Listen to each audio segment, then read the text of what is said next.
nossa cabeça e do nada, simplesmente está inventando uma questão. Normalmente, você tem um know-how, tem um conhecimento e faz uma análise mais superficial do assunto. No caso aqui, que se a gente for fazer uma viagem no final de semana, você faz a viabilidade dessa viagem. Se vai chover, por exemplo, se você for para a praia e for chover ou estiver fazendo frio, é um momento em que você não vai. Né? A não ser porque não é viável você ir para lá nesse momento. Né? Fala, vou gastar o dinheiro, tal. Então, nos projetos também é assim, vou entrar nessa, vou fazer, vai chegar no meio do caminho, eu vou ter dinheiro para terminar o projeto, eu vou conseguir vender esse projeto a um valor em que ele vai me dar um retorno bacana. Então, quando o projeto está na fase de avaliação, é feito o estudo de sua viabilidade, né? Esse estudo é feito antes de iniciar propriamente o projeto. A empresa tem que levar em consideração vários aspectos para entender se é possível ou não fazê-lo. Então, esses estudos de viabilidade são econômico, técnico, legal, operacional, ambiental, mercadológica, fiscal, localização e estratégia. Cada nome, cada item desse daqui acaba sendo autoexplicativo. Né? Econômico-financeiro, se ele se paga. Né? Se a hora que você executar um projeto, se você vai conseguir fazer com que ele te rende lucro ou não. Então, essa é uma econômica financeira.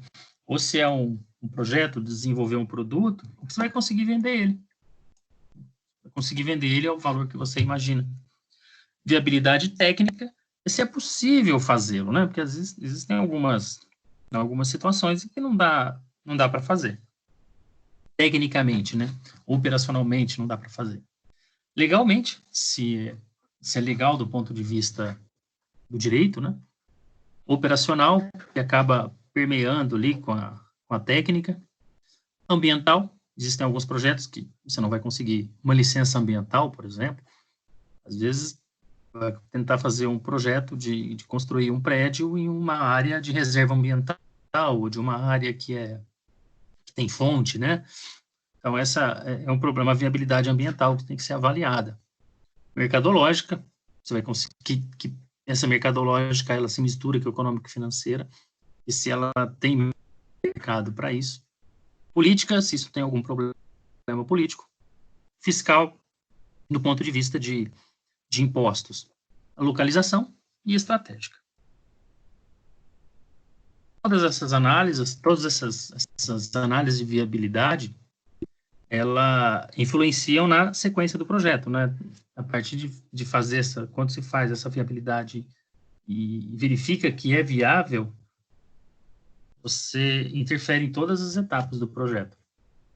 E essas análises são feitas, por exemplo, se vai fazer um projeto de grande porte e tem investidores externos, né? Se tem acionistas, pessoas que estão injetando dinheiro, precisa de uma avaliação de viabilidade. Se for fazer um empréstimo em um banco, um empréstimo internacional, um empréstimo de grande porte, também é exigido análise de viabilidade. A econômico-financeira, né? Eu já falei, dei uma pincelada em cada um deles, agora aqui eu explico. Econômico-financeira, se ele é lucrativo. É basicamente isso, se ele vai dar lucro. E esse econômico-financeiro, ele abre um leque de várias outras situações, né? Como é que você faz a análise econômico-financeiro? É através do payback, através do TIR, do fluxo de caixa, né? E isso a gente vai ver. Porque essa análise econômica-financeira, ela é a mais importante. Ela é a primeira que se pede, né? Primeira coisa, vamos ver se vai dar lucro. Se for um projeto com fins lucrativos. Ninguém vai fazer uma análise ambiental, uma análise política, nada disso, sem antes fazer análise econômica e financeira. O que o sponsor, né, a pessoa que está investindo ela espera? O que ela pensa? Bom, se eu pegar esse meu dinheiro, eu pegar esses 10 milhões de reais e investir nesse projeto, qual que vai ser o meu retorno? Quanto que eu vou ter de retorno nesse investimento? Tanto. E é mais viável eu investir nisso ou eu pego esse dinheiro e coloco num capital financeiro, por exemplo, né? Compro ações na bolsa, faço investimento no Tesouro Direto, compro cotas no fundo de ouro, no fundo de dólar, vai dar mais dinheiro do que isso. Então, ele faz essa avaliação. Por quê? Se ele pega esse dinheiro, faz um investimento numa aplicação bancária e ele tem um retorno de 10% ao ano, e o negócio que ele for investir 10 milhões dá 10%, dá 8%, para que ele vai se esforçar para botar o dinheiro em risco? Então, a análise que ele faz é essa. Por isso que essa é a primeira investimento, primeira análise que é feita. Então, as perguntas que o investidor vai fazer. Vale a pena começar um novo projeto que envolve muito trabalho, pessoa, organização, riscos, né? Se os bancos estão pagando juros altos que eu poderia ganhar sem esforço algum. Né? Qualquer um faria isso, em vez de colocar o dinheiro num negócio que tem risco, ou vai colocar no banco. Então, ele quer avaliar. Se o dinheiro ficar no banco, eu vou ganhar mais ou menos do que isso. É basicamente isso. Então, o banco é a referência que ele terá para avaliar o investimento, se sim ou não.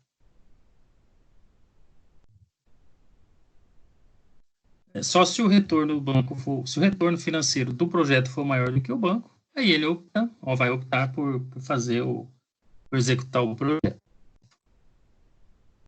E aí sim vai fazer as outras avaliações, né? Avaliação política, fiscal, mercadológica, os riscos que envolvem esse projeto, qual a garantia que ele tem desse projeto, por exemplo. Se o negócio não der certo, ele corre o risco de perder tudo, ou boa parte do dinheiro. Então, dentro dessa análise financeira, são 3 formas clássicas de se fazer essa análise. Payback simples. Tem o payback descontado também. Então, o payback entre simples e descontado. O VPL, que é o valor presente líquido, e a taxa interna de retorno. Vou mostrar cada um deles. E para isso a gente precisa fazer um fluxo de caixa. O que é o fluxo de caixa? É a soma do dinheiro que entra com o dinheiro que sai e alocados em cada época em que ele for entrar ou sair. Que são 2 formas. Você pode fazer o fluxo de caixa com o que aconteceu, né, que você está fazendo o fluxo de caixa do que está acontecendo, mas pode fazer uma previsão do fluxo de caixa também. Por quê? Você imagina, eu vou fazer um negócio, vou fazer um investimento de R$1 milhão, e depois de ele pronto, eu espero ter um retorno de R$100 mil por ano durante 15 anos. Vai valer a pena? É essa a conta. Então, o fluxo de caixa é isso. Você pegar... Então, no ano 1, vou tirar 100, no ano 2, vou tirar 100, no ano 3, 100, ou valores diferentes. O fluxo de caixa é somatória de pagamentos e de recebimentos de um empreendimento alocados no tempo, em datas ou períodos específicos. Também pode ser uma projeção. Então, o fluxo de caixa ele pode ser para o que está acontecendo, o que aconteceu, aliás, e também você pode fazer o fluxo de caixa projetado, o que vai acontecer. Esse fluxo de caixa é necessário para poder fazer a análise do payback, né? Ninguém vai colocar um dinheiro sem saber quanto que vai tirar lá na frente. Então, ele é um controle financeiro que tem por objetivo auxiliar o gestor ou empresário a tomar decisões sobre a situação do caixa da empresa. Isso dentro de uma empresa de funcionamento, por exemplo. Ele vai ser elaborado tanto projetado quanto realizado. Realizado é o que já aconteceu.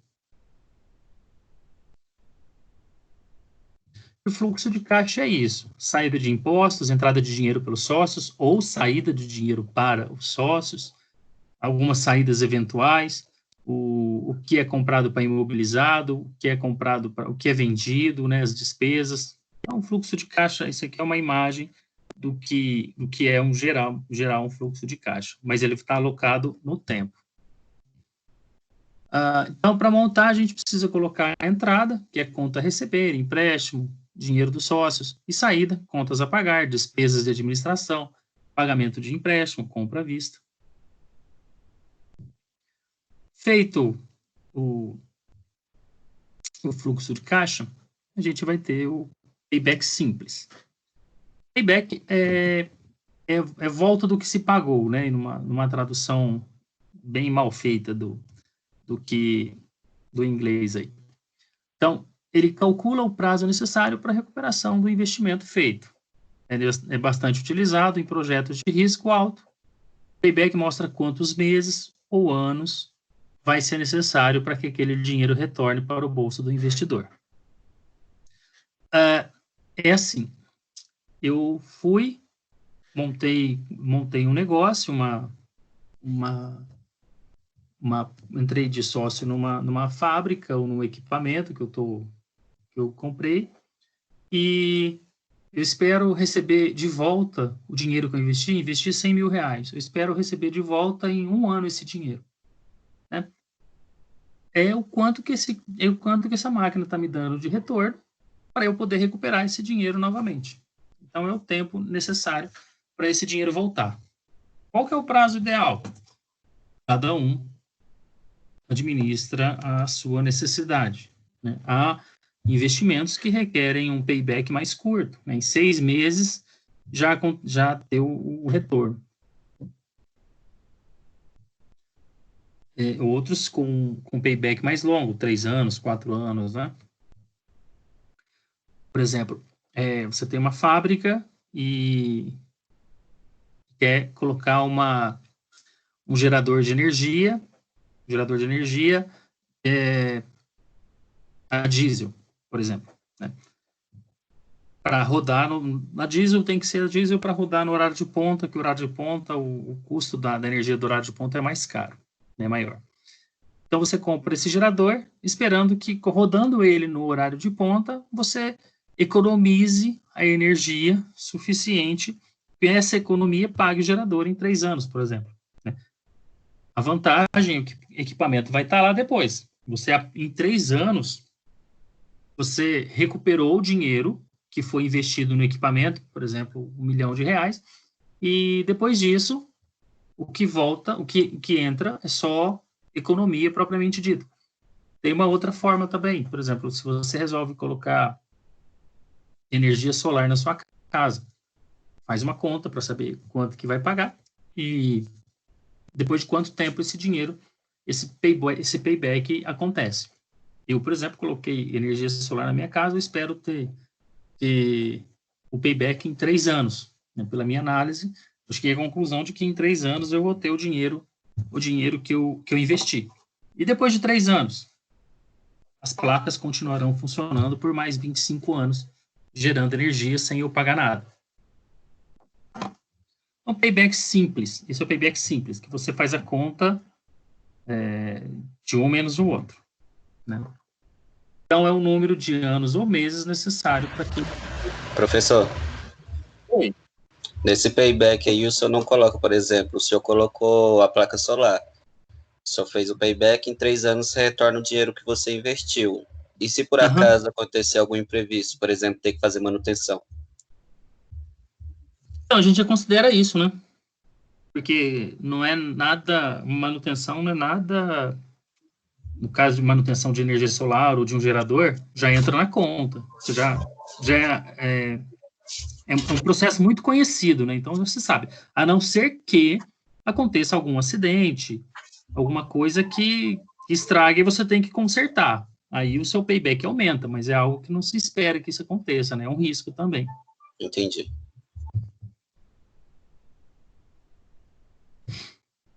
Quais são os perigos do payback simples? Ele não considera o valor de dinheiro no tempo. O que é o valor do dinheiro no tempo? Se eu falar para vocês que você vai ter um negócio em que vai receber R$ 1.000 todos os meses durante 15 anos. Daqui a 15 anos, qual que vai ser o valor desses R$ 1.000? Vai ser os mesmos R$ 1.000 de hoje? Não, não vai ser. Então, o payback simples, ele não considera isso, né, no valor do dinheiro no tempo. Isso para longo prazo é muito importante. Imagina que faz um planejamento para que você vai ter um retorno de R$ 20.000 por ano durante 10 anos. Os R$ 20.000 desse ano não é o mesmo dos R$ 20.000 daqui a 10 anos, daqui a 15 anos. Ele vai ter um poder de compra menor, né? Ele traz uma miopia financeira, né? A gente consegue enxergar só a curto prazo, não é longo prazo. Então, para isso a gente usa o payback descontado. Vamos ver esse exemplo. O João deseja comprar um microcomputador no valor de R$ 1.600. O salário do João é de R$ 4.000. Ele costuma gastar, em média, para o seu sustento e da sua família, aproximadamente 90% do salário. Os 10% de renda estão destinados aos seus gastos, sejam para a poupança ou para o consumo imediato. João sabe que dispõe de R$ 400 para gastar no que quiser. Assim sendo, ele decidiu comprar o computador e, ao chegar na loja, conversou com o gerente e conseguiu com que o gerente dividisse o computador em 4 vezes sem juros. Assim, a primeira coisa que veio à sua cabeça, e que viria à cabeça de todos nós, é quanto tempo ele levará para pagar o computador. Usando uma simples conta, chegaremos à conclusão de que João iria demorar 4 meses para pagar o computador, pois o mesmo é 4 vezes maior do que o preço que o João pode gastar por mês, 400. Diríamos que, então, que o payback desse investimento é de 4 períodos. A conclusão lógica é de que o payback é, né, 4 meses. Mas é um exemplo bem... Um computador, ele não te traz esse retorno financeiro. A gente faz um payback para quem traz retorno financeiro, né? Esse caso é só para exemplificar como é simples essa conta do payback simples.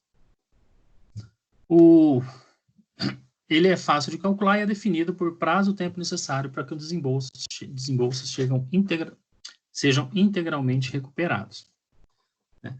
Então, aqui é o número de anos, fluxo de caixa. Aí, no ano 0, você fez um desembolso de 30. De 30. No ano 1, fez outro desembolso de 15. Depois, você teve um retorno de 20, um de 25 e um de 40. Usando essa linha, que é muito utilizada também para você enxergar o payback, a seta indicando para baixo de 30 significa que saiu 30, depois saiu 15. Se a gente for pegar 45, né, porque 45 que saiu, aí qual foi o tempo depois que conseguiu ter esse retorno? No ano 2, entrou 20, no ano 3, entrou 25. Já pagou os 45, porque 30 mais 15 dá 45. Então, payback aqui foram de 2 anos. E no quarto ano, o que veio foi lucro.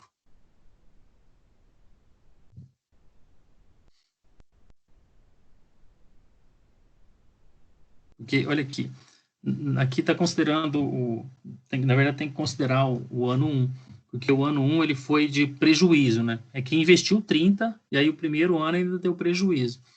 Fazendo essa conta, no terceiro ano, onde você zera a conta, que o prazo de retorno foi no terceiro ano.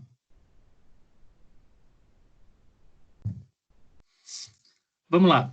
Qual desses projetos aqui vocês acham que é o mais vantajoso?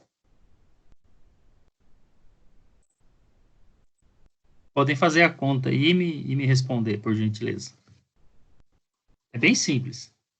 Qual que vocês acham que vai ter um retorno em menor tempo do investimento inicial de 20 mil?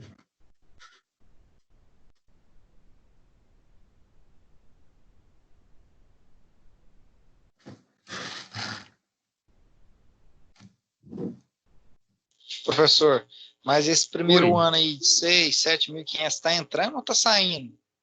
Está entrando.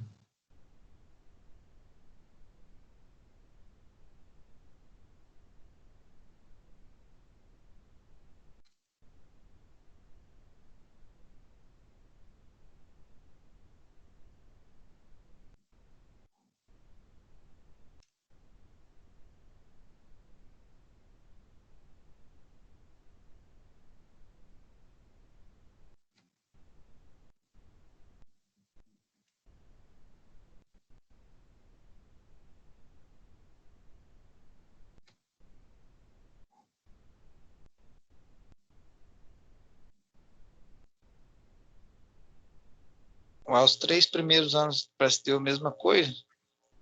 É a mesma coisa, só que se a gente for levar em consideração, por exemplo, no plano, no pacote, no projeto A, então deu 6 mil, depois 7 mil, dá 13, não é? Falta 7. Se a gente for pegar, aí nós temos que pegar os 8 mil e vamos dividir ele por 12, para saber quanto que ele dá por mês. 666. Vai faltar, então, 7 mil dividido por 666. 7 mil. 10 meses. Então, o projeto A, ele foi pago em 2 anos e 10 meses. O que eu fiz aqui? No segundo ano, ele dava 13 mil. No terceiro ano, ele já passava dos 20 mil, dos 8. Então, o que eu fiz? Peguei 8 mil, dividi por 12 meses para saber quanto que ele dá por mês, para ter uma ideia de quantos meses ele chega lá. No caso do projeto B, é 7.500, mais 7.500 são 15 mil. Então, eu tenho mais 5 mil para completar. Então, se eu pegar 7.500, dividir por 12, são 625 por mês. Como faltava 5 mil, 5 mil dividido por 625 são 8 meses. Então, esse projeto, o projeto B, se paga em 2 anos e 8 meses. O projeto C, 9 mais 8 dá 17, falta 3 mil. E no terceiro ano deu 7 mil, então vou pegar 7 mil dividido por 12, vai dar 583. Como faltava 3 mil, dividido por 583, 5 meses. Se você olhar por cima rapidamente, você vai ver que o projeto se paga em 3 anos. Mas para você definir o que se paga mais cedo, você vai observar que é o projeto C. Ele tem primeiro 9 mil, depois 8 mil, e no terceiro mês, 7 mil. E eu descobri que ele leva 2 anos e 5 meses. Levará 2 anos e 5 meses para ser pago. Então, o projeto C, ele é o mais vantajoso. Deu para entender? Eu sim.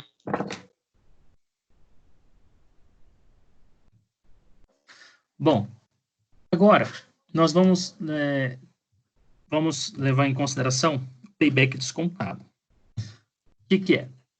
Num caso desse daqui, um exemplo de um investimento de 150 mil reais. Ele vai trazer um retorno de 5 anos de 57.900 reais. O que a gente tem que descobrir? O quanto, na realidade, é esse retorno, esses 57.900 ao longo do tempo.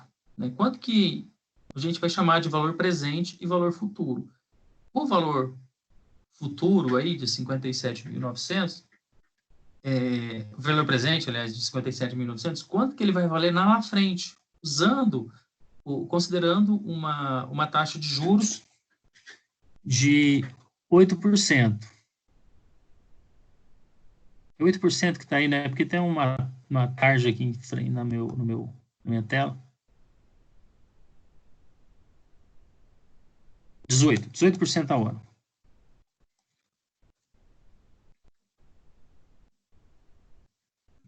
Para isso, vou botar na tela aqui uma calculadora financeira para vocês observarem.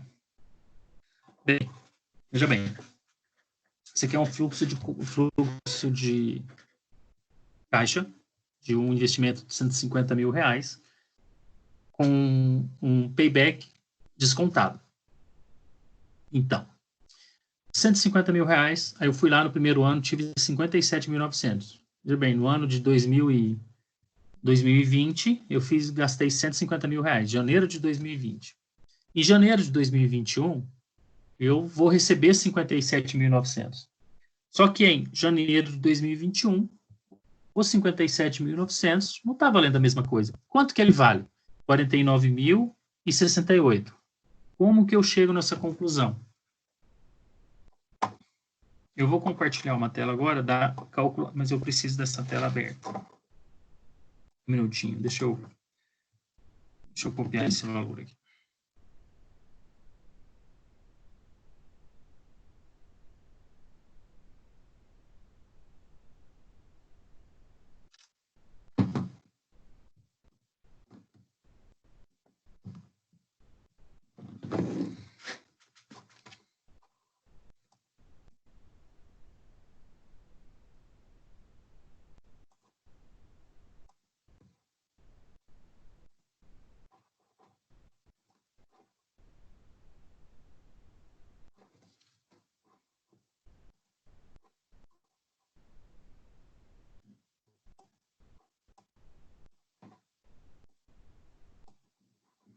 Vocês estão vendo a calculadora?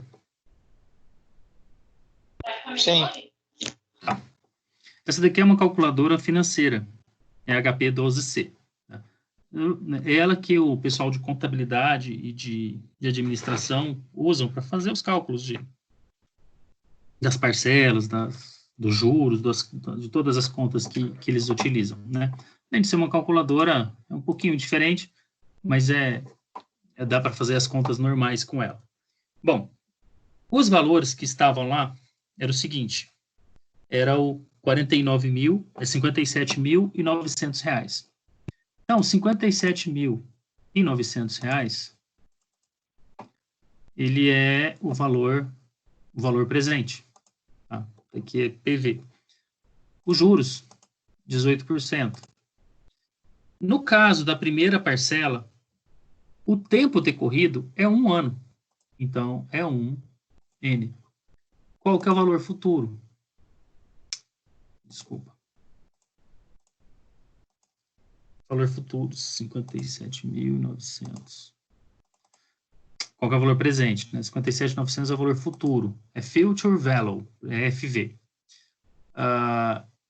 18% taxa de juros, que é o I, que é o símbolo dos juros. N, que é o número de parcelas, que é 1. E o valor presente, R$ 49.067. Então, aqueles R$ 57.900, eles vão valer R$ 49.067. O que considera esse vai valer também? Não quer dizer que vai ter 18% de juros da inflação. Significa que é o valor considerado para o investimento. Quanto que seria um investimento rentável para o sponsor, para quem está fazendo o investimento. O mesmo raciocínio vai valer para a segunda parcela. É o mesmo valor, 57.900 para o valor futuro, a uma taxa de juros de 18% e um tempo decorrido de 2 anos. Esse mesmo valor, esse mesmo 57.900 vai valer 41.582. Vou para o terceiro, já vou para o quinto aqui, para o quinto pagamento. Depois eu volto na tela do slide. 57.900 é o valor futuro. Quer dizer, daqui a 5 anos eu vou ter esses 57.900. Quanto que ele vai valer na realidade? Considerando taxa de juros de 18% ao ano e 5 anos se passando. Valor presente, R$ 25.308,60. Essa é a ideia do fluxo de caixa que a gente vai pegar. E aí nós vamos pegar todos esses valores. Então, vou mostrar aqui agora.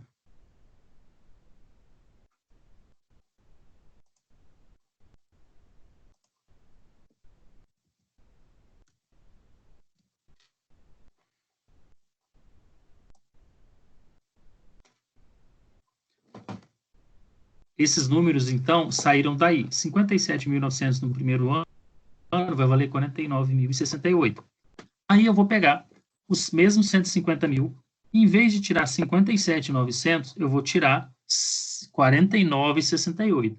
No segundo ano, esses mesmos 57.900 estarão valendo 41.583. E aí eu vou tirar dos 100 mil do que ficou do fluxo de caixa do movimento passado, vou tirar os 41. E assim vou fazendo. Até chegar um ponto que o saldo começa a ficar positivo. E o que isso significa? Que do terceiro ano, entre o terceiro e o quarto ano, acontece o payback. Se eu for fazer a conta de um payback simples, do payback simples nesse raciocínio, é 57.900 mais 57.900, já deu 115, mais 57.900, 173 mil. Ou seja, com 2 anos e alguma coisa, eu já pagaria. Porém, como eu sei que o dinheiro vai perdendo valor ao longo do tempo, eu faço o payback descontado. Então, no 1, 2, terceiro ano para frente, que ele vai estar pago. Vamos para outro exemplo. Total de valor de investimento de 10 milhões. Prazo de entrega, 1 ano. Então, a receita esperada no final de 5 milhões por ano. Prazo estipulado pelos vendedores para recuperação, 4 anos. Se foi 10 milhões, vai dar 5 milhões por cada ano. O prazo, o payback vai ser 2 anos. Muito simples. Payback, nesse caso, é um payback simples, né? Ele pode ser avaliado também por 2 projetos. Projeto A, 10 milhões com 6 milhões por ano. Aí a conta, 1,66. Como é que eu cheguei nesse 1,66? Da mesma forma que eu cheguei da outra maneira. Né? No caso, quanto que seria 1,66 anos? Alguém pode chutar? Quantos meses são?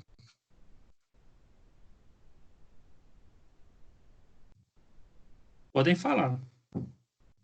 Quanto que representa 1,66 anos? 1 ano e 5 meses e meio, 6 meses? 6 meses e meio? Não. Como é que você chegou nessa conclusão do 1,66? Pelo fato de ser 12, metade de 12, 6 seria metade de 1 ano, mas quase 1 ano e meio. Mas aqui é decimal. Porque aqui não está como 1 ano, 6 meses. Está 1,6 anos. Esses 0,66 é decimal, né? Se a gente for, seria 66% de 1 ano. Quanto que é 66% de 1 ano, de 12 meses? São 7,9 meses, né? São quase 8 meses. Então, é esse raciocínio que acontece, não é que é 1,6, que é 1,6 meses. No caso, quando a gente fala assim, olha, eu fiquei, quando você vai fazer cálculo de tempos e métodos, você fala assim, que um funcionário levou 10,3 minutos para executar uma atividade. Os 10 minutos é inteiro. 0,3 já é decimal. É 0,3 ou 30% de 1 minuto. Né? Então, se eu for considerar 10 minutos, 10,3 minutos, seria equivalente a 60 segundos vezes 0,3. É 18 segundos. Então, seriam 10 minutos e 18 segundos. Quando a gente faz o cálculo de decimal no tempo. Tá? Um outro projeto é 1,55 anos. Bom, então, a gente viu payback simples, payback descontado. Payback simples, você pega simplesmente o valor e divide pelo tempo, que vai saber em quanto tempo ele vai dar retorno. Você vai ter aquele valor investido de volta no seu bolso. O payback descontado, você leva em consideração o valor do dinheiro no tempo. A fórmula a gente vai ver ali na frente. Porque você faz uma projeção de fluxo de caixa que esse negócio vai te dar um valor durante todo um tempo. E você pega esse valor que está projetado e traz ele para o valor presente. Foi o que eu fiz ali com a calculadora financeira. O valor presente, líquido, notem esse termo, né? Valor presente. Ele já faz naturalmente a conta para trazer aquela previsão daquele valor lá na frente para o valor presente. É o VPL. Ele é um indicador. Ele considera uma taxa de desconto do fluxo de caixa, mostrando, então, os valores no momento presente. Ou seja, o VPL é uma fórmula que calcula o valor presente de uma série de pagamentos futuros. Ele pega aquele valor lá no futuro, que foi projetado, e traz para o valor presente, descontando uma taxa de custo de capital estipulada. O que é um custo de capital? Você tem 100 mil reais e resolve comprar um carro. Eu gastei meu dinheiro no carro. Você investiu, foi lá e comprou o carro e tal. Só que existe um custo desse capital que você não sabe o que é. Você poderia pegar esses 100 mil reais e abrir uma pequena franquia, por exemplo, montar um pequeno negócio, comprar o equipamento para fabricar alguma coisa, né?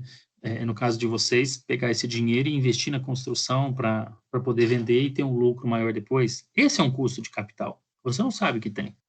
É o custo também chamado de custo de oportunidade.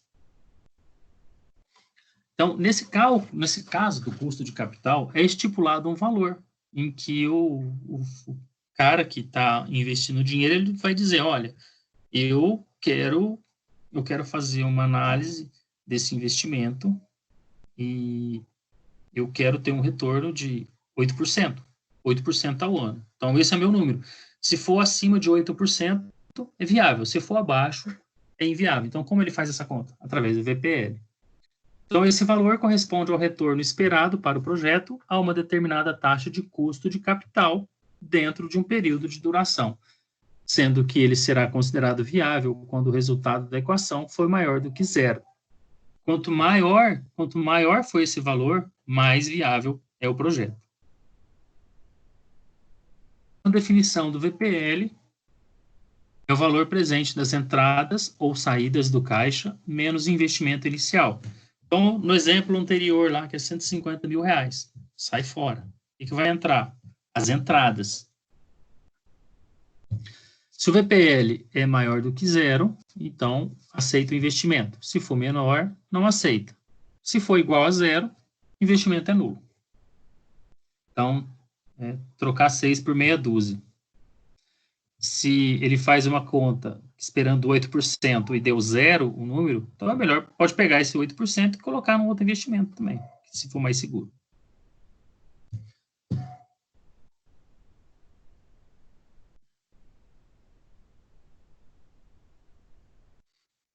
Suponha que você faça um investimento inicial de 300 mil em um projeto e espera um recebimento de 30 mil mensais em 12 meses. Aí a gente vai pensar, bom, 30 mil. A gente vai pensar, né? Bom, 30 mil vezes 12 dá 360 mil. Eu investi 30, então significa que estou no lucro de 60 mil.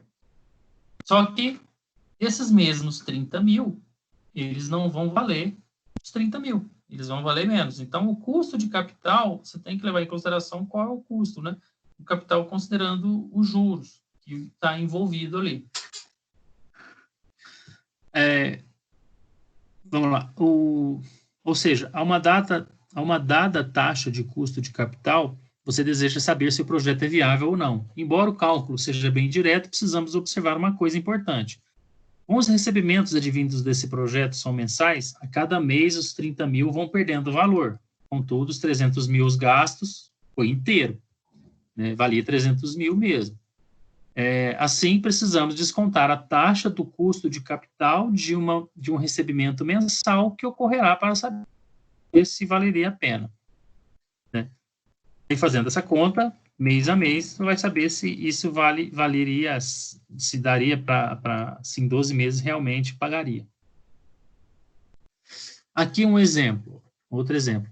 Mas esse daqui ele tem ele tem a indicação embaixo, se vocês observarem, embaixo dessa linha aí onde tem esses valores 20 mil, 20 mil, 20 mil, tem lá um F, REG, 70 mil, CHS. Eu já vou mostrar para vocês também. Isso é daquela calculadora. Esse daqui ele mostra o passo a passo de como usar aquela calculadora para chegar nessa informação. Vamos lá. Um projeto de investimento inicial de 70 mil reais gera entradas no caixa de 25 mil nos próximos 5 anos. Em cada ano será necessário um gasto de 5 mil para manutenção, considerando o custo de oportunidade de 8% ao ano. Determine o VPL. Bem, embaixo aqui tem a demonstração de como se faz na calculadora. Eu vou voltar lá na calculadora e vou fazer aqui para vocês olharem como é esse número.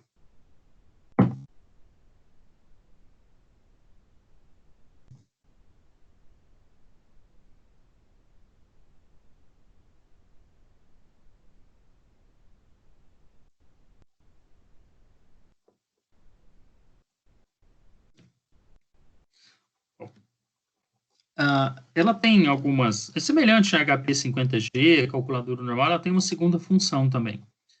Se a gente for seguir junto aqui, ó, FREG, porque essa cor laranja, ela funciona para as indicações em laranja. A tela G, azul, ela funciona para as indicações em azul, que está logo abaixo da tela.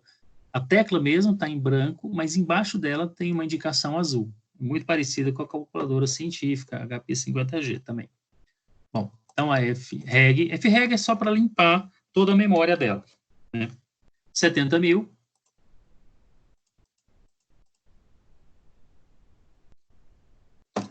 CHS é para mudar o sinal. Aí eu vou aqui, G é o capital inicial, que é o CF0. Tá? Esse é o capital inicial.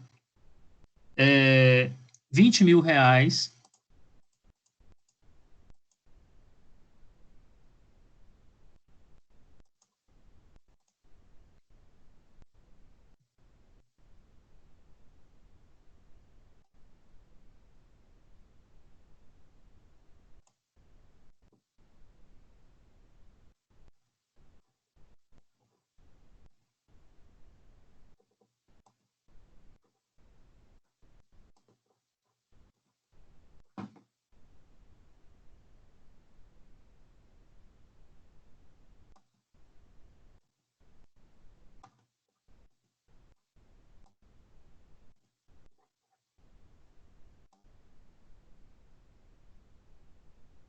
É isso aqui.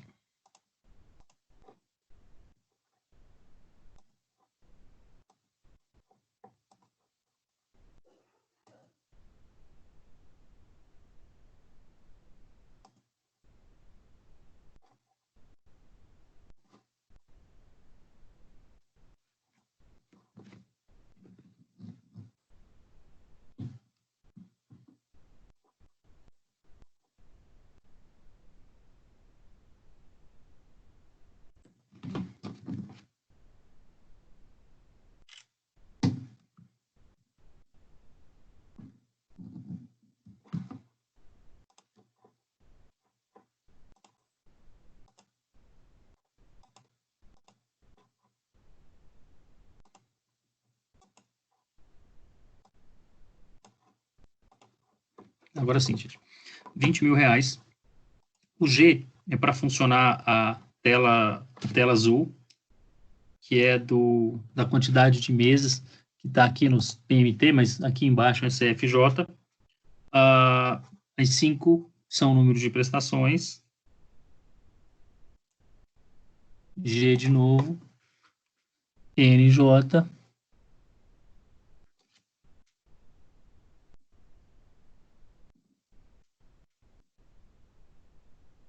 O NJ está aqui no FV.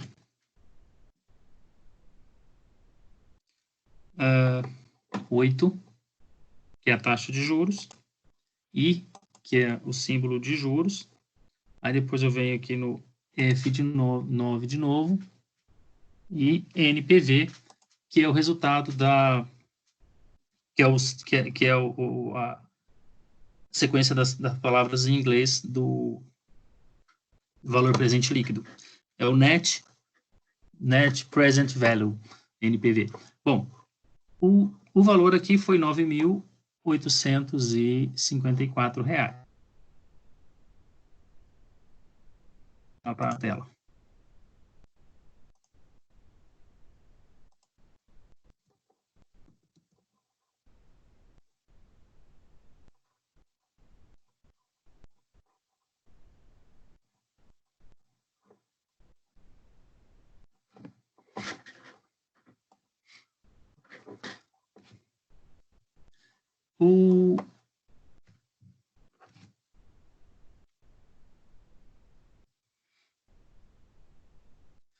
A resposta foi o VPL R$ 9.857.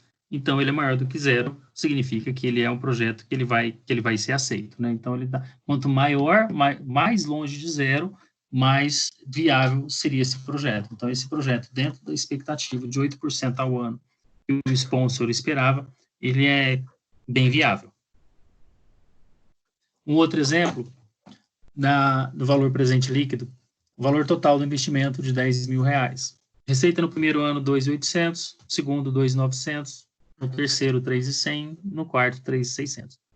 A taxa por desconto do custo de capital é 2%, né? Que esse custo de capital, 2% ao ano, lembrando que esse desconto ele está desconsiderando esses 2%, falou, ó, esses 2% é o custo que eu tenho desse capital. Se eu tivesse colocado ele em outro lugar, eu teria isso. É por isso que, se der zero, tanto faz quanto fez.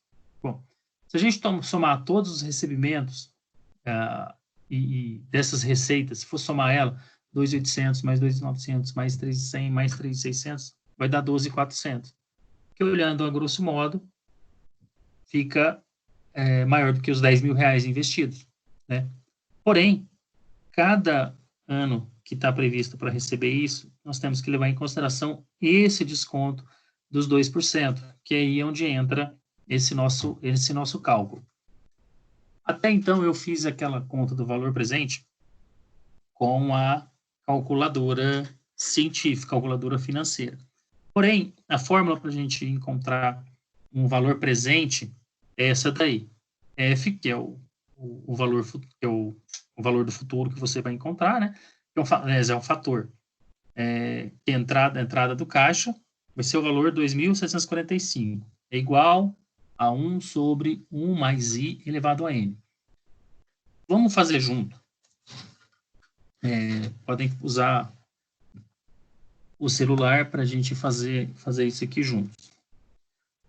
Porque aí nós temos que fazer esse VPL de todas as parcelas, tá? Do primeiro, segundo, terceiro e quarto ano. No primeiro ano, o valor inicial foi R$ 2.800. Então, a gente pega R$ 2.800, tá? Eu acho que é melhor eu posso usar a calculadora, né? Para mostrar na tela para vocês. Eu vou fazer isso.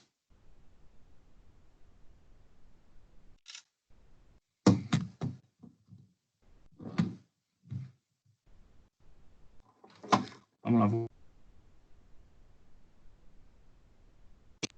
Calculadora.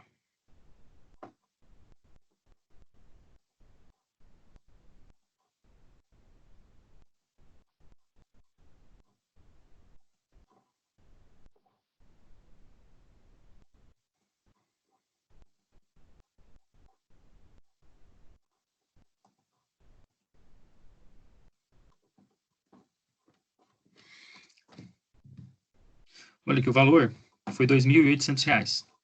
Então, nós vamos pegar ele para multiplicar depois, né? Então, nós vamos pegar o 1 dividido, vamos abrir em parênteses, né? Porque ele está embaixo, por 1 mais o I, gente, é a taxa de juros.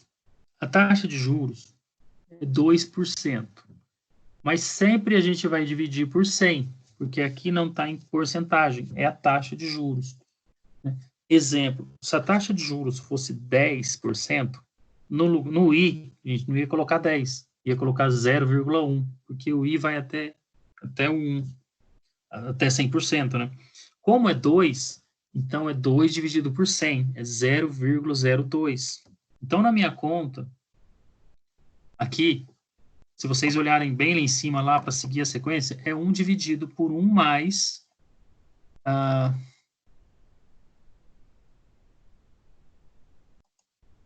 0,02, fecha parênteses, e isso tudo eu vou fazer com um exponencial, é o primeiro mês, certo? Então, o N é o número de meses, ou anos, né, o número de períodos que se passou. Nesse caso, eu estou calculando do primeiro ano. Então, ficou 1 dividido por 1 mais 1,002 elevado a 1, porque passou um ano, igual a 0,98. Esse 0,98 ficaria F é igual a 0,98. Como F é 2.800, então vai ser 2.800 vezes 0,98. Então, é isso daqui vezes 2.800.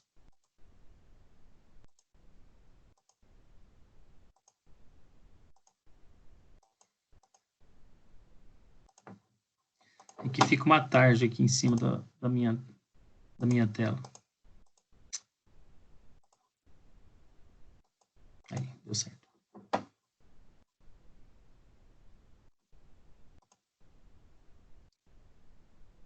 Olha aí o valor, 2.745,09, né? Aproximando 2.745,10. Então, num primeiro ano, aqueles 2.800, eles vão valer 2.745,10. E assim a gente vai fazer para as outras contas. Vamos lá. Para o segundo ano, né? Então vai ser 1 sobre,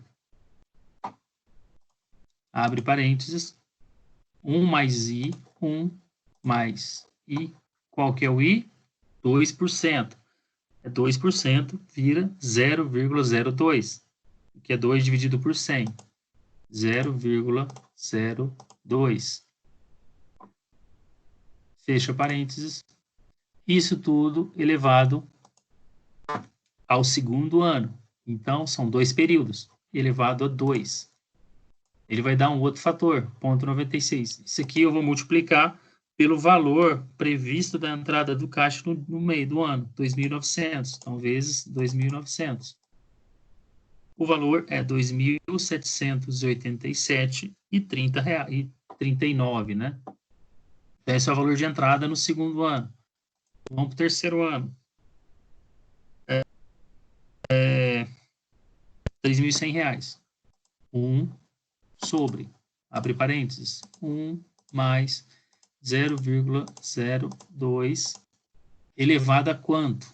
Elevado a 3, porque é no terceiro ano. Dá esse número multiplicado pelo valor previsto para entrar no terceiro ano, 3.100. Significa que aqueles 3.100 que foram previstos na época do investimento, ele vai estar valendo, na verdade, 2.921. Então, é isso que a gente vai considerar. No quarto ano, 1 dividido por 1 mais 0,02 elevado a 4. Multiplica por 3.600. Então, esses 3.600 vão valer, na verdade, 3.325 reais. Na tela.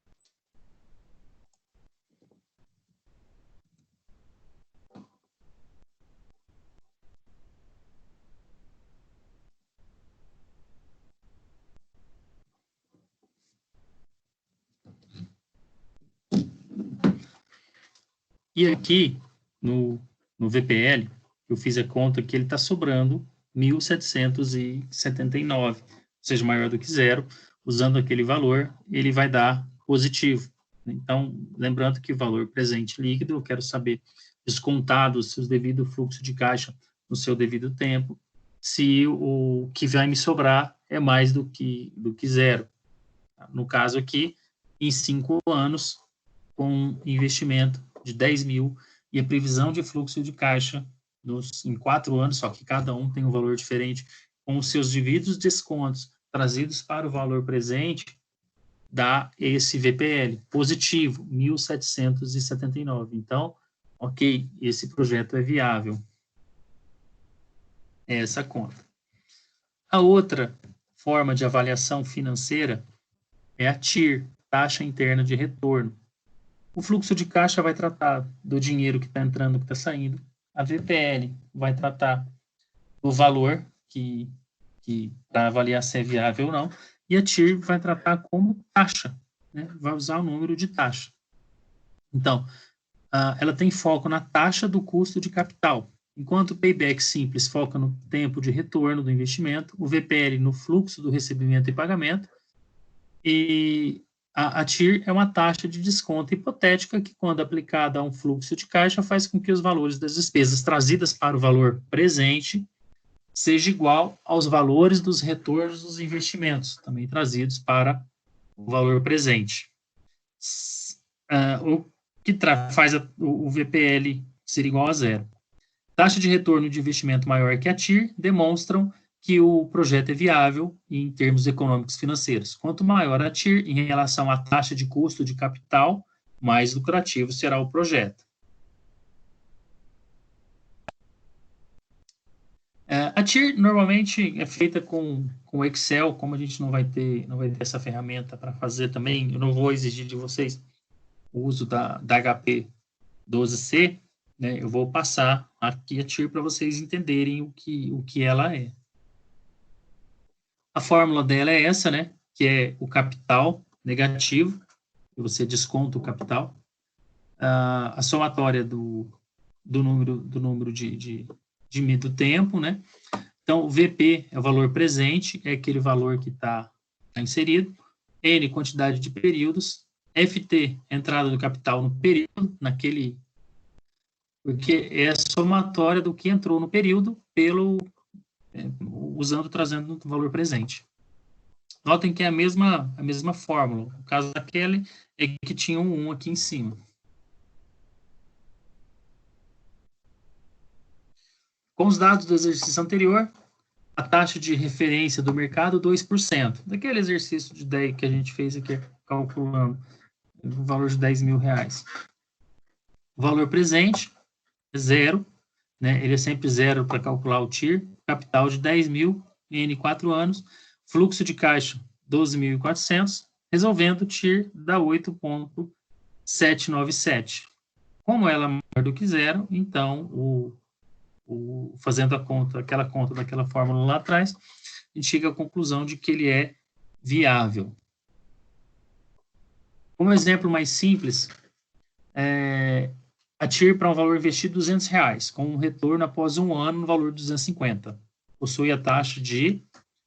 E aqui você usa aquela fórmula, a taxa interna vai ser de 25%.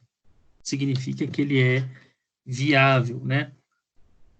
Porque a gente está usando só 2% do custo de capital, isso aqui está 25%, então ele é viável. Essa TIR, como estou dizendo aqui embaixo, quando se faz com mais incógnitas, com mais meses, né, com mais pagamentos, e vai ficando mais difícil de se fazer na mão, na calculadora também. Então, o Excel é a ferramenta ideal. Lá tem essa ferramenta para você calcular o TIR. Tem exclusivamente lá TIR. E você vai colocando os valores, ele já te dá essa taxa interna de retorno. Mas a gente não vai trabalhar com Excel. Eu queria passar para mostrar para vocês que ele existe. Vai dar para a gente fazer, por exemplo, uma avaliação para calcular o valor presente. Isso, aquela formulinha lá, vai dar para ser aplicada, tranquilo. Então, se a TIR for maior do que a taxa do mercado, o projeto é viável. Né? Ali, vocês viram que deu 25%, a taxa do mercado é 2%. Se a TIR for igual à taxa do mercado, o resultado é nulo. Se a TIR for menor que a taxa do mercado, o projeto é inviável. Então, aí, depois da gente ter visto todas aquelas viabilidades, né, viabilidade econômica, econômica financeira, é isso que a gente faz. Como se faz uma análise de viabilidade econômica financeira? Usando essas ferramentas. Payback simples, payback descontado. Lembrando que payback simples você pega o valor total, divide pela quantidade de retorno, você vai ter o número de períodos em que ele vai te dar esse retorno. Ponto. Payback descontado. Você tem que pegar cada valor, cada entrada do caixa, trazer para o valor presente, né? Se é 1 ano, 2, 3, você tem que pegar aquele valor lá na frente e trazer para cá. E aí sim faz a mesma conta, dividindo pelo número de períodos. Aí você vai ter a quantidade de períodos que aquele projeto vai ser pago. O VPL, que é o valor presente líquido, você pega todos os valores e traz para o valor presente, usando uma taxa de custo de capital, em que ela vai ser a sua baliza. Se der 0, tanto faz. Você pode tanto fazer o projeto, quanto usar o investimento que você tinha proposto, que tem aquele custo de capital. E se for menor do que 0, aí é negativo, aí tem que cair fora. A TIR, a taxa interna de retorno, faz uma avaliação semelhante à VPL, só que leva em consideração a taxa. Então, se for uma taxa igual à taxa de custo de capital, empata também. Se for maior, ele é mais viável economicamente do que a taxa, do que o outro investimento que havia sido proposto. E se for menor, ele é menos lucrativo. Depois de fazer essa análise econômica financeira, aí sim vou fazer a viabilidade técnica, o estudo da tecnologia exigida para a realização do projeto. Né? Tecnologia que se exige para fazer aquilo. Viabilidade legal, para ver se está dentro das leis, se está dentro... Porque existem vários estados, várias cidades, e cada um tem uma lei orgânica, né? Tem a Constituição é uma só, mas existem normas, regras em cada estado, em cada cidade, que exigem um determinado comportamento. Viabilidade operacional, ver se dá para fazer realmente operacionalmente, né? A ambiental, se os órgãos reguladores, né? Se é possível você fazer um EIA, que é o estudo do impacto ambiental, ou um RIMA, que é um relatório do impacto do meio ambiente, né? E vários outros laudos de análise ambientais. Viabilidade mercadológica, se dá para vender o produto. A viabilidade política, né? Se tem algum compromisso político, alguma coisa que pode comprometer. A fiscal traz o estudo focado nas vantagens e desvantagens fiscais. Existem as cidades que elas sempre querem um distrito industrial, sempre montam um distrito industrial com o objetivo de levar as indústrias para lá. Aí o que faz ser atrativo para uma indústria ou não, muitas das vezes, é a viabilidade fiscal, a isenção fiscal que um determinado lugar pode dar. Existem tributos regionais, tributos federais, tributos estaduais, tributos municipais. Tributo federal, imposto de renda. Tributo estadual, ICMS. Tributo municipal, ISS. O governo, por exemplo, o governo do estado de Goiás pode fazer uma aplicação de uma vantagem fiscal para as indústrias virem para cá, saindo de outros estados, indo para cá, só que eles não podem abrir mão, por exemplo, do imposto de renda, porque não é da capacidade do governo estadual, sim do federal. Então, eles podem abrir mão, por exemplo, da receita do ICMS. Aí sim entra essa questão da viabilidade fiscal. Então, é por isso. Viabilidade da localização, e próximo aos pontos de de matéria-prima, né, de mão de obra, e a viabilidade estratégica, que visa uma visão, que tem uma visão geral da corporação. Né? Pega todos os estudos, coloca num pacote só e faz uma avaliação toda.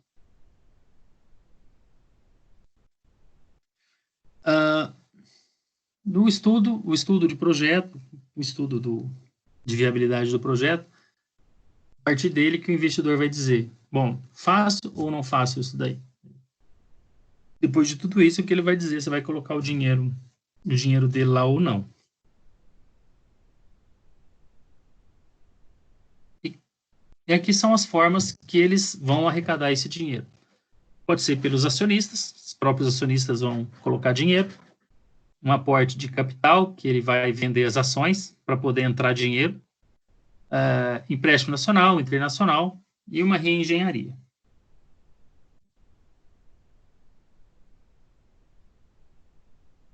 Então, essa aula foi sobre a viabilidade. Agora, nós vamos entrar na gestão de custos.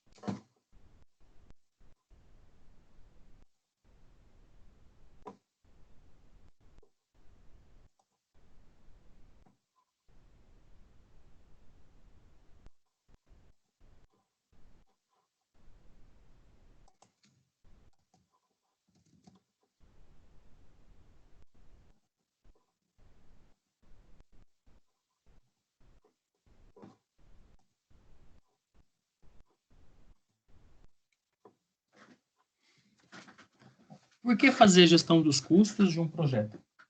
Ninguém quer começar um projeto e, de repente, chegar no meio do caminho e descobrir que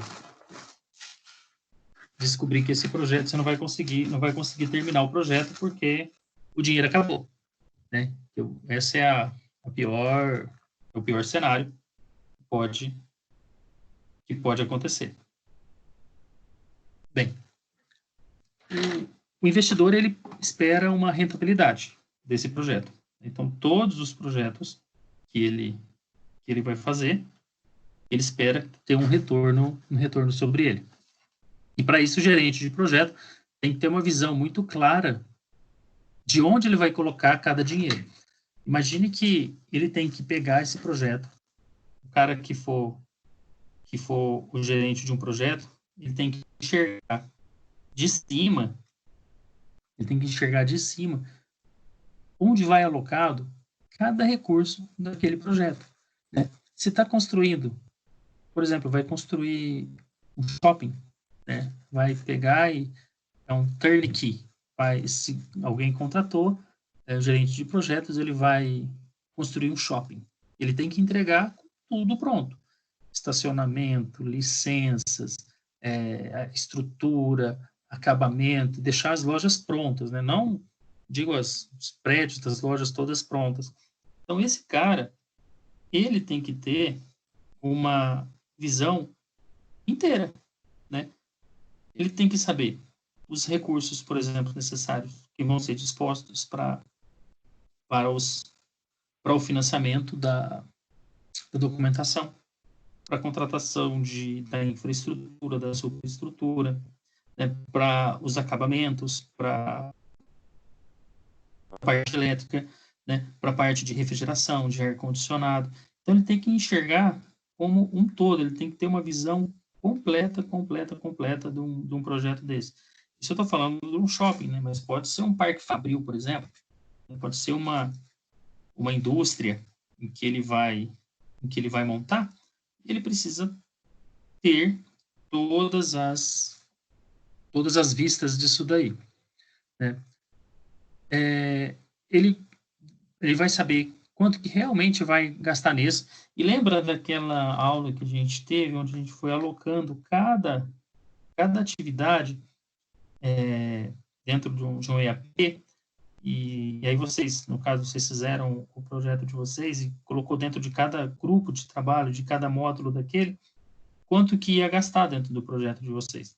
É mais ou menos isso, só que de uma forma bem grande, né? De uma forma muito maior. Aí ele começa o projeto e ele vai fazendo a gestão dos custos conforme ele for observando que tem alguma coisa saindo fora dos trilhos, gastando mais do que deveria. O que ele tem que fazer? Ele tem que pegar e tomar as medidas corretivas necessárias, né? A não ser que seja, porque os gastos eles vão fugir um pouco do que você tinha projetado, porque vai abrindo a mão, o dinheiro vai saindo, e se não tomar cuidado, você inviabiliza o projeto. E os custos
Pessoal, minha conexão caiu.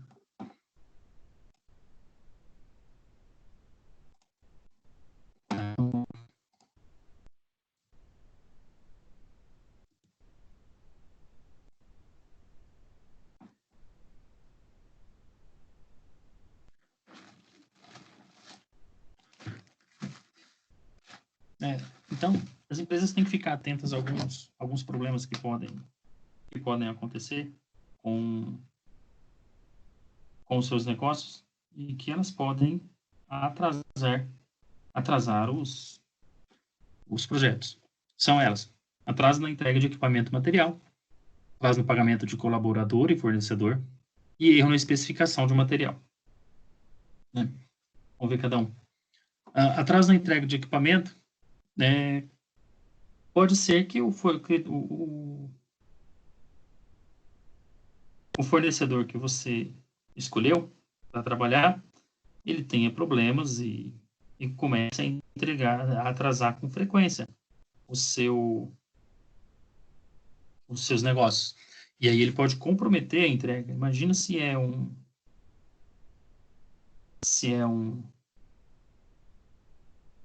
trabalho que você depende exclusivamente de alguém que vai te entregar um equipamento, em que esse equipamento que você tem é fundamental para o desenvolvimento da sua atividade. E esse equipamento você tem que fazer com, sei lá, ele leva 30, 40 dias para ser fabricado, para ser feito, e ele atrasa mais 10, mais 20. E se dentro daquele trabalho que a gente fez lá, de ligação, de antecessor, de predecessor, se esse é um produto essencial que você não pode fazer mais nada, assim, ele vai atrasar 20 dias. Todo o seu projeto fica atrasaria 20 dias, né, que ele seria um caminho crítico. Atrasar pagamento de colaborador e fornecedor. Se atrasar pagamento, salário de funcionário, eles vão ter acaso. Vai ter problema com a entrega também do trabalho deles. Se for uma mão de obra mais bruta, pode ser que consiga contornar a situação contratando outros. Mas se você atrasa o pagamento dos seus funcionários, significa que você não está tendo dinheiro para pagá-los. Né? E atraso de pagamento de fornecedor também. É um pecado gravíssimo atrasar pagamento de fornecedor. Ele vai parar de te entregar. Imagina se você está construindo aquele mesmo shopping que eu disse que pegou para construir e, de repente, você atrasa, chegou na época de concretar e atrasa o pagamento das usinas. Não vai funcionar, né? Na hora que você precisar do concreto, o cara não vai entregar. Você vai entregar mediante comprovação de pagamento do produto. Vai ser complicado. Erro na especificação de material, nos locais e datas de entrega deles e nas estimativas de preço para não haver retrabalho e custos extras. Você pede um material e, de repente, naquele material, pede a calha elétrica para montar a parte elétrica, você pede uma calha de 150 e, na verdade, precisava de uma calha de 300, ou pede uma calha de 300, precisava de 150. No primeiro caso, vai ter que gastar mais. No segundo caso, gastou-se mais, desnecessário. Então, a empresa tem que seguir essa sequência. Planejar o gerenciamento dos custos, estimar o custo, definir o orçamento e controlar os custos. Planejar o gerenciamento de custos é a primeira etapa. Tá? O gerente de projeto define de que modo ele vai gerenciar os custos. Né? Então, ele pensa em como ele vai fazer o controle e o gerenciamento desses custos. Ele tem que falar a ferramenta que ele vai usar, qual que é a métrica que ele vai usar, como ele vai fazer isso. Depois, ele vai fazer a estimativa desses custos. E já fez um processo lá atrás também, quando fez a EAP, quando fez a distribuição das atividades, ele já tem essa ideia de como vai ser os custos, né? Então, ele faz a estimativa de custo que trata do cálculo dos custos imaginados como necessários para terminar as atividades do projeto, que são normalmente estimados em pacotes de atividades, levando em consideração o valor hora de todo recurso humano ou material, multiplicado pelo tempo previsto. Ou seja, eu vou pagar por dia, né? A hora vai valer R$10 e por homem hora, e eu vou gastar 1.000 horas. Né? Então, são 10.000 horas, 1.000 homens hora. Então, são R$10 vezes 1.000. Ou de material. A estimativa de custo é feita por pessoa, para pessoa, equipamento e material. Para pessoa, é isso, qual que é o valor da mão de obra e quantas horas homem serão utilizadas. Equipamento que será alugado, né? E material que será usado. Então, o custo por pessoa é feito em horas de trabalho dos profissionais que estão no projeto, tanto terceirizado quanto registrado, levando em conta os salários e encargos dos trabalhadores. Né? Quando você fala hora, o cara recebe R$10 por hora, ele vai receber R$10 por hora. Mas o custo dele, registrado na empresa, é 18, que é 80% a mais.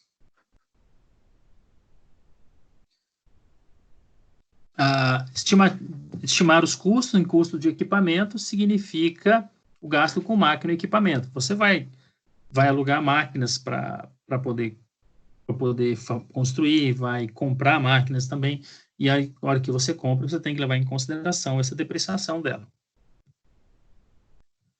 Custo com material, é necessário um levantamento aproximado dos materiais que serão usados no projeto, e que serão, é básico isso, né, gente, para fazer o orçamento de uma construção civil, o custo de material que vai ser usado é fundamental, né?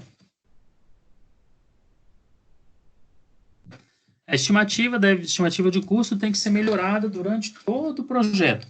Né? O processo vai acontecendo e você vai fazendo a estimativa e vai ajustando aquela estimativa que você fez à realidade que está acontecendo. Né? Porque imprevistos acontecem, atrasos acontecem, né? Acidentes acontecem. É comum que a estimativa de custo apresente um valor maior do que aquele orçado pelo sponsor. Por quê? Você vai colocar a sua folga, né, a sua garantia. E aí, um gerente de projeto menos experiente, o que ele vai fazer? Ele vai reduzir o custo de forma aleatória. Né? O sponsor ele fez uma proposta, né, falou, eu tenho R$1 milhão. E aí, quando você faz a sua estimativa de custo, você chegou à conclusão de que vai gastar R$1.300.000. E aí, para poder chegar na conta do sponsor, vai tirando, pega e joga lá. Fala, então tá, então vamos fazer por R$1 milhão. Só que não funciona assim. Porque na hora do vamos ver, tudo aquilo que você tinha previsto acontece, e aí o cara pode quebrar, dependendo do tamanho da empresa. Então, o que ele tem que fazer nesse caso, se for reduzir? Tem que voltar na prancheta, avaliar aquelas atividades que são mais onerosas, mais caras, e começar a tirar daquilo. Né? Não reduzir aleatoriamente, assim, fazer um planejamento. Se aqui eu vou usar um determinado material, vou usar um outro de uma outra qualidade inferior para poder atingir esse objetivo. Né? Então, é assim que funciona. Não reduzir arbitrariamente, porque isso pode dar ruim. Então, nessa situação, certo seria detalhar os custos de maneira realista, tentando encontrar uma forma racional de reduzi-los. Por exemplo, diminuir o custo de atividade mais cara, ao invés de eliminar por completo alguma tarefa mais barata. Né? Substituir materiais mais caros por aparatos mais baratos. Trocar de fornecedores por algum... Às vezes, a gente está tão acostumado com um determinado fornecedor que é cômodo não ir atrás de outro. Aí, quando a gente se vê nessa situação e a gente vai atrás de outro, aí vê que o quanto tempo perdeu que poderia ter desenvolvido um outro fornecedor mais adequado para aquilo, com mais barato e muitas vezes até melhor. Né? A gente pode fazer algumas estimativas de custo, pode fazer a estimativa análoga, paramétrica e a bottom-up, e a estimativa de 3 pontos. A estimativa análoga, ela faz uma analogia com outros projetos, ela faz uma checagem comparando com outros projetos semelhantes, né? Então, é uma analogia mesmo. Ela pode chegar perto do valor, mas a precisão dela é menor. A estimativa paramétrica, ela utiliza, além dos históricos, além da análoga, ela usa outras informações, como o tempo que vai levar, né, o tipo de material, quais são as outras variáveis. Então, a paramétrica, ela pega valores que já existiram e faz uma adequação dentro da realidade daquele projeto. Por exemplo, aqui, se uma das atividades do projeto é colocar o piso em 50 metros quadrados, e se pelos dados históricos é de conhecimento do custo de 1 metro quadrado de piso, estima-se que o custo total dessa atividade para o projeto. Ele pega um custo anterior e faz pega o custo anterior do metro quadrado, que é um valor histórico, e usa na realidade daquele projeto atual. A estimativa bottom-up, quer dizer, de baixo para cima, ela consiste em estimar o custo de cada pacote de trabalho da estrutura analítica de projeto, que é o que a gente fez, de baixo para cima, para chegar ao custo estimado total do projeto. Ou seja, um item da EAP deve possuir a somatória de seus custos e seus subitens e assim por diante. Então, é pegar a EAP, cada bloquinho daquele, e colocando os custos, né? Essa é uma forma que eu aprecio, que eu acho mais interessante. E você usando essa forma, bottom-up, você não exclui a forma anterior, né? A paramétrica, porque você, para cada bloco desse, você pode usar a forma paramétrica. Por exemplo, fazer o alicerce, são quantos metros? Normalmente fica tantos reais por metro, né? Por metro linear. Então, se vai ser isso de alicerce, então vai ser o valor por metro multiplicado pelo valor em reais por metro multiplicado pelos metros lineares desse alicerce, parede, e por aí vai. Então, você usa esse método bottom-up aliado ao método paramétrico. A estimativa de 3 pontos, né, ela utiliza 3 cenários prováveis, um otimista, um provável e um pessimista. E aí usa essa formulinha aqui para poder chegar. Você vai pegar o otimista mais 4 vezes o que pode acontecer, o custo que real pode acontecer, mais o cenário otimista divide por 6, né? É uma média aritmética, mas você está forçando para que o mais provável possa acontecer. Divide por 6 porque você tem 6 valores aqui. Um otimista, um pessimista, são 2, e mais 4 reais, né, realistas. Então, esse método é o método PERT, que a gente viu lá atrás também na hora de calcular o caminho crítico. Por exemplo, se temos um custo mais provável de 10 mil, um custo otimista de 7.500 e um custo pessimista de 13, então o custo será de 10.883. 7.500 mais 4 vezes 10 mil mais 13 mil, dividido por 6. É uma média aritmética, mas forçando a barra com o custo realista. Bom, tem diferença entre custo e precificação. Custo é o valor que vai ser, que você vai ter dentro da contabilidade, da análise de custos. Existe uma certa diferença entre custo e despesa, por exemplo. O custo é tudo aquilo que é utilizado para a fabricação de um determinado produto. Por exemplo, dentro de uma fábrica de tênis, a cola, tecido, energia elétrica da fábrica, mão de obra do pessoal da fábrica é custo. Por quê? No fim, se faz a soma de todos esses custos para descobrir qual é o custo de fabricação de um par de sapatos. E isso vai entrar no resultado da empresa. Aí entram as despesas. As despesas são os desembolsos que existem que não fazem parte do processo produtivo. Quais são esses desembolsos? Essas despesas? Salário do pessoal da administração, gasto de energia elétrica da administração, despesas com o pessoal de vendas, né? Despesa com limpeza, isso tudo é despesa, isso não entra no custo de produção. Então, quando você fala em custo, qual foi o seu custo para poder produzir aquilo? Precificação é o preço de mercado que vai ser colocado naquele valor para ser vendido. O outro passo é definir o orçamento. A estipulação do orçamento são em 2 etapas, né? Primeiro, o orçamento para cada pacote de trabalho, depois divide o custo do orçamento, né? Na primeira parte, então, o orçamento para cada pacote de trabalho, se estipula e agrega os custos estimados em cada atividade específica, todos os custos de pessoas, equipamentos e materiais, e todas as atividades do custo total. E depois você divide os custos do orçamento total ao longo do intervalo de tempo esperado para que esse pacote de trabalho, dessa forma, é criado um orçamento distribuído no tempo. Você tem um período de 1 ano para executar um trabalho, você não vai gastar todo o dinheiro naquele começo, como a gente já falou. Aí você define o orçamento, dentro de uma linha igual essa daqui, mão de obra vai gastar 100 em janeiro, 100 em fevereiro, 100 em março, 100 em abril. O custo total da mão de obra vai ser de 400. Material permanente, material de consumo, terceiro. Claro que a conta não é assim, né? Não é redondinha assim. Mas você faz a distribuição do orçamento dentro da linha do tempo do seu trabalho. Assim, você tem uma linha do tempo e tem um gráfico dessa forma.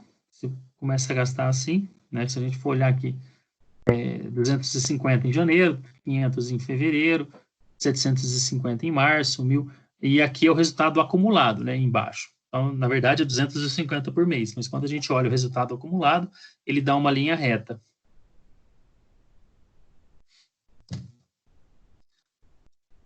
Um item importante na hora de definir o orçamento é a reserva de contingência. Contingência é algo que pode acontecer sem você estar esperando, né? Então, essas reservas, elas são agregadas ao valor do orçamento, a fim de controlar o seu custo para não estourar muito o seu custo, né? Isso tem que ser usado de forma cautelosa pelo gerente de projeto, porque esse valor, esse dinheiro pode acabar.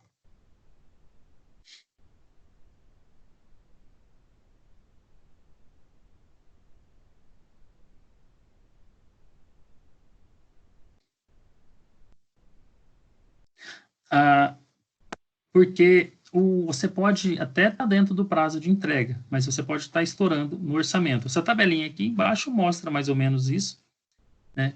Em janeiro você tinha previsto gastar 100 de mão de obra, gastou 110, fevereiro 100, gastou 105, e então você pode estourar o seu orçamento, pode fazer dentro do prazo, mas pode estourar ele. Então, por isso que é essencial controlar os custos. Você acha que depois que gastou mais no primeiro mês, no segundo mês, nos outros meses vai gastar menos? Não. O que você vai fazer é conter o problema para que ele não cresça. Não vai conseguir, se gastou mais numa mão de obra da infraestrutura, você não vai conseguir deixar de gastar mais para frente, você não vai economizar esse dinheiro mais para frente com outra mão de obra. Não tem como, porque já gastou a mais embaixo.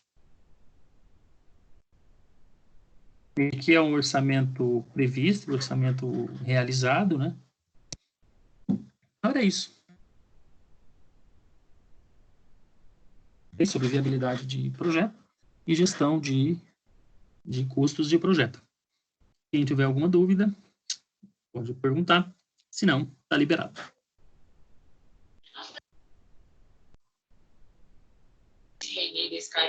Valeu, professor. Boa noite. Até mais. Boa noite, gente. Um abraço.